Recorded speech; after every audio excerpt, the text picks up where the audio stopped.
My mother, the girl that's here. For the cherry money, I'll be the fucking hey, my God, I'm bagging. Hey, my God, I'm bagging. We go give you the best.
Take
still coming back to show you more of what is happening here in Amokwe in the local government area of Enugu State. And may we say that the soul of Mr. Emeka Eze rest in perfect peace. Amen. So, as you are watching us live from anywhere you are around the world, tell me where you're watching me. And as you can see, this is Chief Emeka Eze. Yes. We say may his soul rest in peace. A great man to the country and of Amokwe TV, I na-ekene unu. Unu agwoke mmemme ashi wee gata ata. Chief Emeka Eze bụ nnukwu mmadụ. Unu ma na the former special advisor to the president on economy, financial crimes and narcotics and drugs. Tanwa, ịma na ọzọ nwoke gọvanọ 2003 so 27. Owe ihe na-ebi Amokwe, ma Peter Obi bịara. Ebe onye n'isi na-esoro Amokwe TV anyị na-achụ n'udo eme. Gbakwa mbọ hụ na ishele vidiyo ka ọ gaa viral ka ndị ọzọ hụ ya. Ọ ya bụ nche akwado Amokwe TV. Ewekwe mmemme na-akwadowe imepe ụlọ birthday ị na-emepe real ihe ọbụla bụkwa mmemme ma Amokwe TV na anyị ga-ewetara unye live. Anyị na-emekwa video coverage, anyị na-emekwa ihe dị iche iche bụ mmemme mana enwekwala ozi m chọrọ ịtụfuru unu unu kirichere ihe a abịala m ebe a ewere mmanya ndị mmadụ nọ na-afịa ofo nshi mba na mba ewetawelu na ihe ọma too much na m ama ahụ mmanya ahafụ ya mgbe m na-ajụ ma esa achị na ọya Amokwe na-ebunete nshi mụwa so mmanya a na-ekwu maka ya bụ okwu ihe ọzọ ọ bụ na ahụ ya Lopota Valley na ahụ ya red wine Georgia bụ oshi red wine na-edozi mmadụ because ndị mmanya bịara ebe a ndị na-agwụta red wine ịma red wine na-edozi ahụ ma Sullivan Chima ha na ebe a na-afụ mmanya nshi ọgịnị nshiwa na mma egosi unu mmanya because ọ bụkwa ị na-eme mme na Christmas ije futela ya akịlakị anyị achọkwa akịlakị n'ezie mmanya na-afụ ụfụ ọ ya abụ mmadụ nchakwa onye ewe n'obi mgbu red wine na-edozi ahụ ọ bụkwa alcohol ya dị too much mana ị ka achọ ụsọ bụ n'ọya ebe anyị na-ebulete nshiwa na mma egosi ọwa maka na ka m egosi ezigbo ihe ịchọkwa mmanya ashị mma onye ebe anyị na-eme ashị mya dị na ya bụ distributọ na anya shie distributie ịchọọ ya gbaa anyị na Amokwe TV 08038677703 na ya evuteli gị a na-eji eme mmemme a na-arị ya n'ụlọ a na-eyi onye ọbịa ịchọkwa ihe yọta mmadụ ihe wee Lopota Valley ajewe ọ bụọ nke ya abụ ihu aka ọkpara na ashwa tọchi abụ eshi evunete and ọkwa NAFDAC approve. So ashim to you na ezigbo ozi a because dai ọ ga-eshi na-azụ onwe ka o shi dị m nshi mba na iwu na mma egochie ihe abụ free advert mana ihe dị mmadụ mma ọ bụrụ ndị be anyị na-achị gị gbaa mbọ hụ na ịkọntaktịrị anyị vie gị nke gị maka mmemme na-akwadowe demenụ maka isoro Amokwe TV mana na Lopota Valley na ihe anya na-ekwu maka anya ọ ka bụ onye nke ụlọ onye ahụla Chukwuebuka share video ka ọ gaa viral demenụ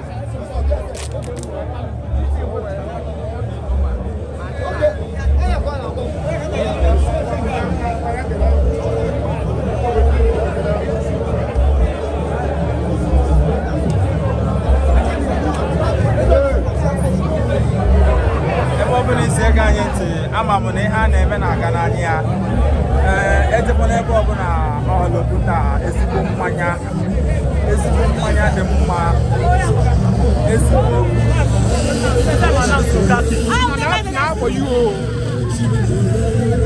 mmanya dị mma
smoking case. Open for the beer.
live update now when I have no.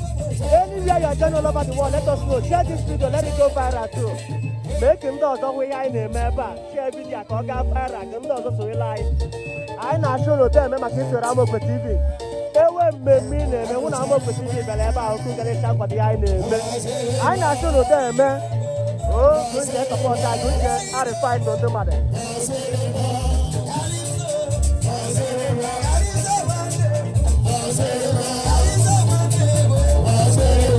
Ora kana pa no kwai una we ka je na ke me ke se. We tell you live update. Ba moto. Go te data be ye ni me we tell you update. Na pa no kwai na ti la yo ti. Ka we na me to na aga. Dem me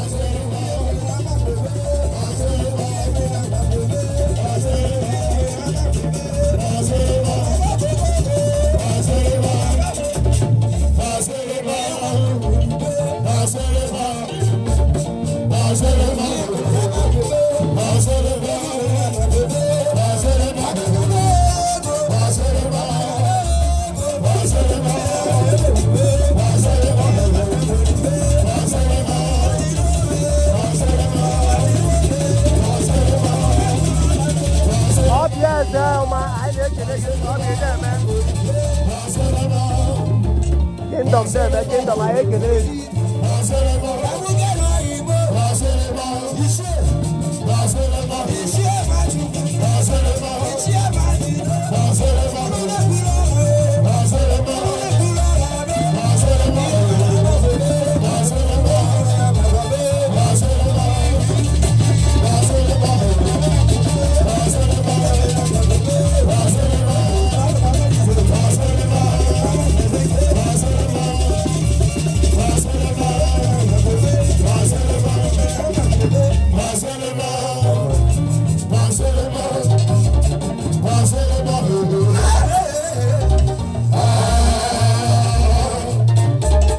Emmanuel, I need to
I need to leave. I'm about to be carried out there, man.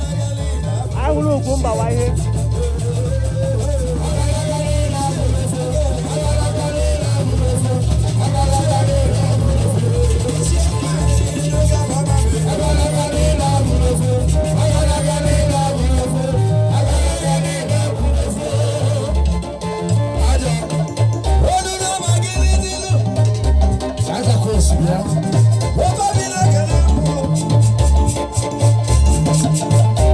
Shama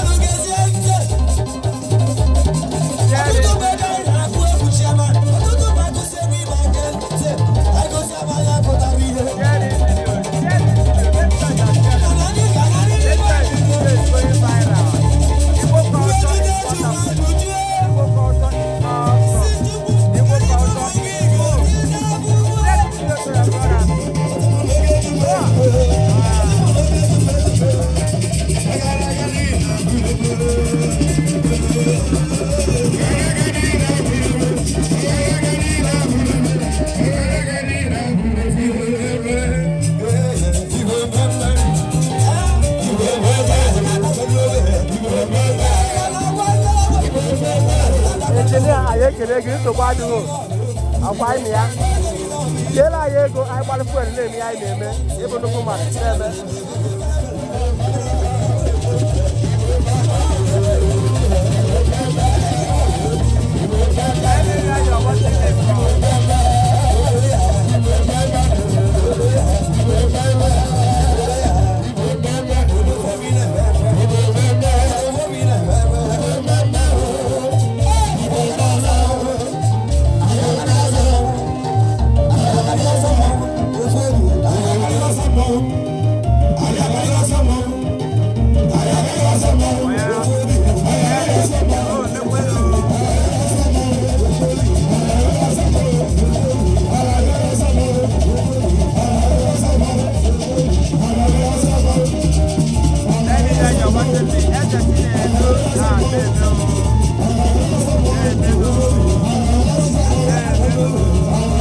Everywhere, anywhere you're watching me from, thank you so much for watching Amokwe TV and liking Amokwe TV. We are still here at Amokwe, the local government area in the home of Amokwe Television. This is the home of Amokwe Television. Yes.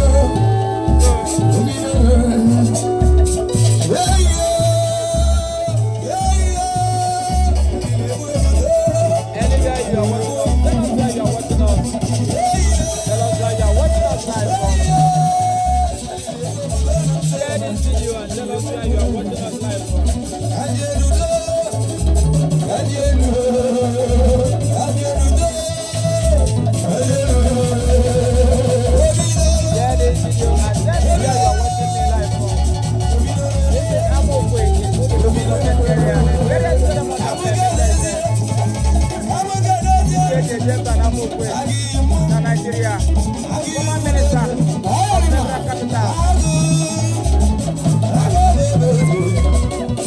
Whenever you are watching me, tell me that make sure you are sharing this video.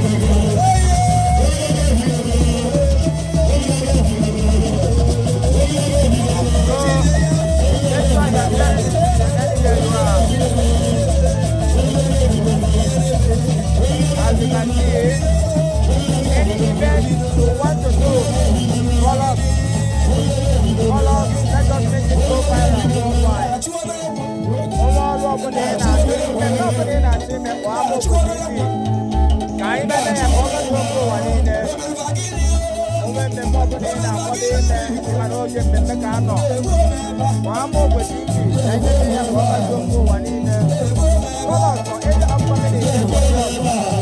Let us make it go viral worldwide.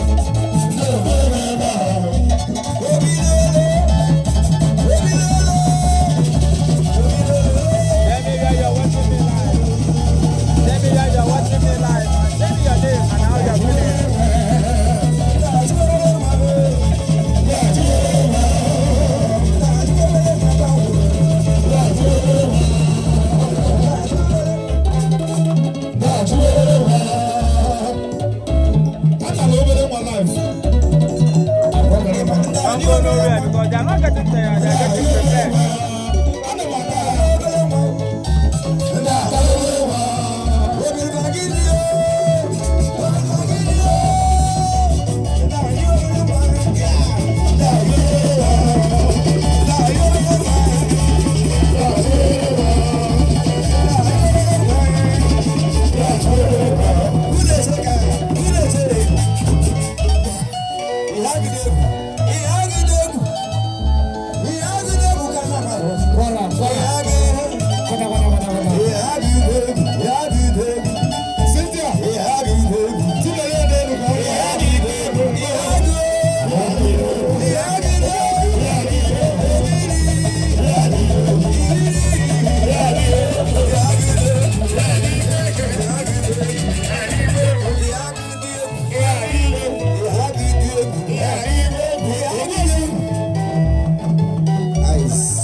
Silence more.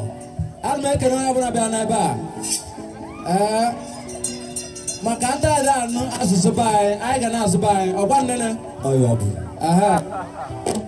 Ihe na-agba unu tabo ebe ahụ na ọ na-akụ para mana ọ na-abara mata eti ka a na-aba mụtawa agụọ ike agwụ ike agwụ họrị so ndị na-agba bụ ndị paakị chalụ moto ebe a agha bụ sekuriti alụtekwekwa online anyị ga-echenekwu unu nwantị akwụkwọ asịsị ọkpụọ ka onye na-agba emufu okwu moto ya na-eche jee parachi ndo na ebe a nchekwere na agha bụ akwarago ụna ekene ụnụ Thank you so much for following us. Thank you so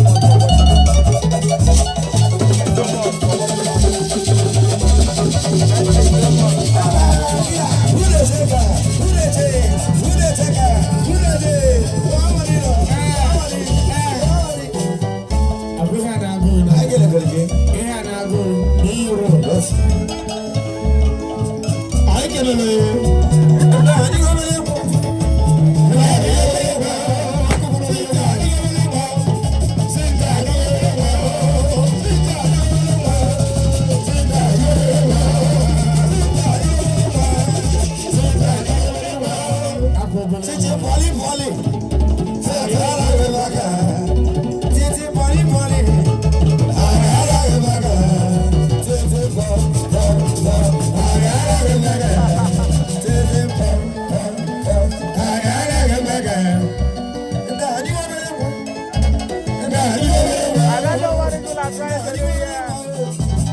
Cynthia, here make it do Cynthia.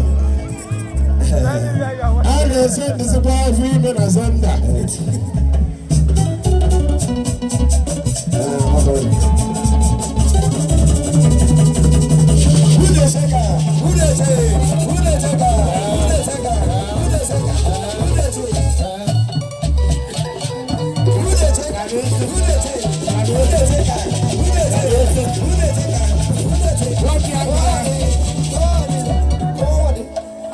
Cynthia Shimon.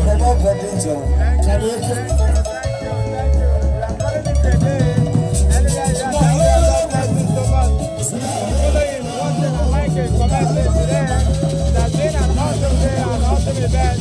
Thank you and God bless you. I'm going to shame on you.